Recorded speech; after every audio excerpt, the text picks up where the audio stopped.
Good morning mga kalods and momshies. Ayan, punta ulit tayo ng palengke. Ayan, at maulan pa rin po dito sa amin. Sa inyo po, kamusta dyan? Ayan yung ginawa ng saradura ng aking kapatid. At iyon naman yung, ayan, yung panarang namin kapag may malakas na ulan. Kasi naampis doon sa looban namin, talagang basang-basado kapag may bagyo or malakas ang ulan. So yan, clap, clap, clap sa iyo, kuya. Thank you.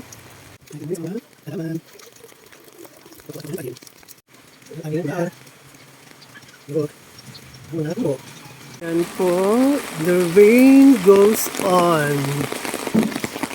Yan, don't take me down to the man. Ayan. Uwi na po tayo at ayan na po ang ating mga pinamili.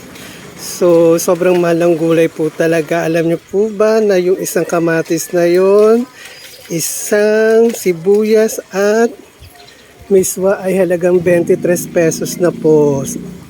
Sobrang gulat ako kanina. Tapos, ayan, nalulutuin po natin para mamayang lunch ay ang tortang giniling at sardines na may pechay. Ayan, itong upo naman bukas nating ulam yan. So, binili ko na baka magmahal pa bukas eh. Okay, bye. Thank you for watching.